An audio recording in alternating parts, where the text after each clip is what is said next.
திருப்பத்தூர் அருகே மற்றப்பள்ளி பகுதியில் சாலையின் நடுவே திடீரென 10 அடி அளவிலான சுரங்கம் போன்ற பள்ளம் ஏற்பட்டுள்ளது. நேற்று இந்த சாலையின் வழியே தண்ணீர் வண்டி ஒன்று சென்றபோது சிறிய பள்ளம் ஏற்பட்டது. அதில் வண்டியின் சக்கரம் சிக்கிக்கொண்ட நிலையில் அப்பகுதி மக்கள் அதனை அப்புறப்படுத்தினர்.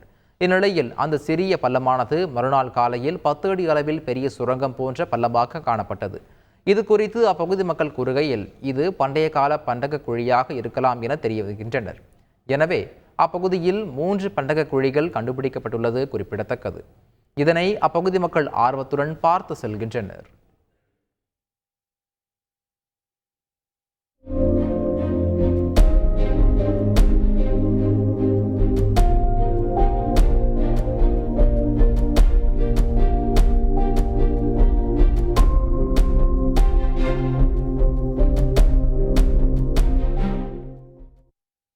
வேலூரில் ஆக்கிரமிப்பில் உள்ள வீடுகளை இடிக்க வந்த அதிகாரிகளை தடுத்து நிறுத்தியதாக 23 பேர் மீது வழக்கு பதிவு செய்யப்பட்டுள்ளது.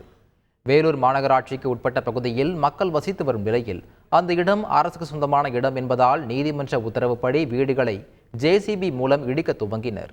இதனை தடுத்து நிறுத்தி அப்பகுதி மக்கள் போராட்டத்தில் ஈடுபட்ட நிலையில் அவர்கள் மீது 3 பிரிவுகளின் கீழ் வழக்கு பதிவு செய்துள்ளனர்.